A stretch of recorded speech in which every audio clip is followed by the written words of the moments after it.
Hello friends, तो आज की नई वीडियो में आपका स्वागत है।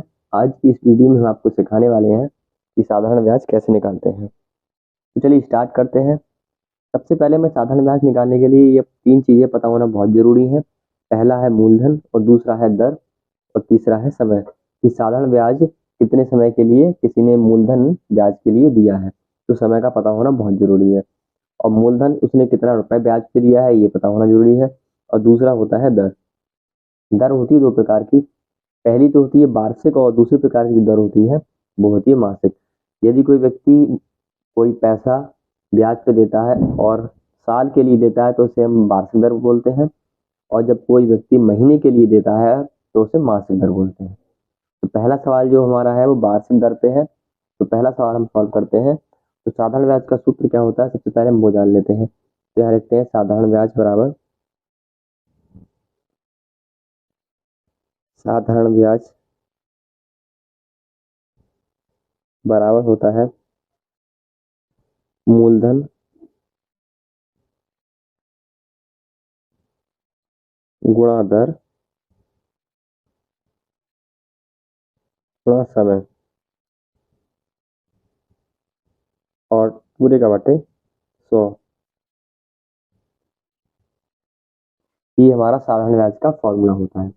अब हमें इस फॉर्मूले में जो ऊपर वाली वैल्यू दी हुई है, मूलधन दिया है, मूलधन के स्थान पर लिख देना है, और दर है वो दर के स्थान पे समय, जितने समय के लिए हमें साधारण ब्याज निकालना है वो लिख देना है। तो चलिए स्टार्ट करते हैं। मूलधन कितना दिया है हमें, 500 रुपये।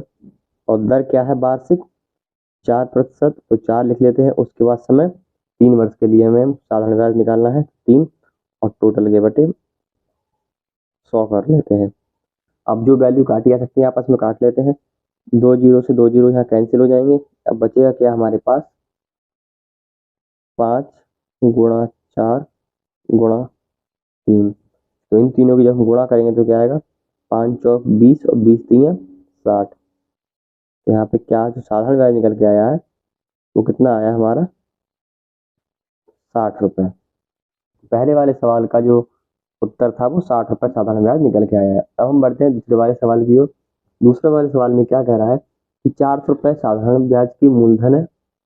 मूलधन दिया है इसमें 400 रुपये, और जो दर दी हुई है वो है 2% की मासिक दर, और हमें 1 वर्ष का साधारण ब्याज निकालना है।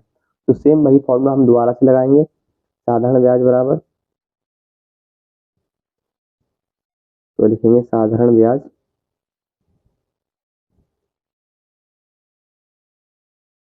मूलधन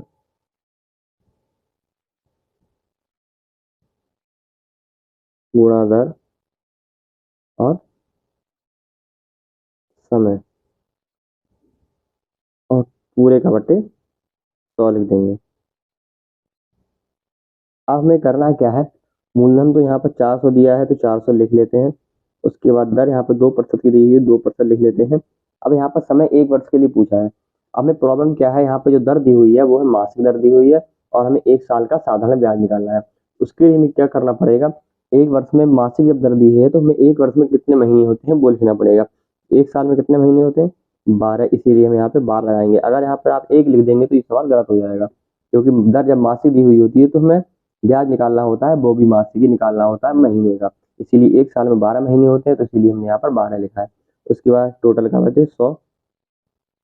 2 जीरो से यहाँ पर 2 जीरो हो जाएंगे कैंसिल। तो क्या बचेगा हमारे पास, 4 गुणा 2 गुणा 12। इनकी आपस में गुणा करेंगे तो क्या होगा, 4 दूनी 8, और 8 की 12 से गुणा करें, 12 8 96। तो इसका कितना आएगा साधारण ब्याज, 96 रुपये। तो यही इसका आंसर है। इसका साधारण ब्याज कितना होगा, 96 रुपये। उम्मीद करता हूँ ये वीडियो आपको काफ़ी अच्छी लगी होगी और पसंद भी आई होगी। अगर वीडियो अच्छी लगी हो तो आप वीडियो को लाइक करें, शेयर करें, हमारे चैनल को सब्सक्राइब करें।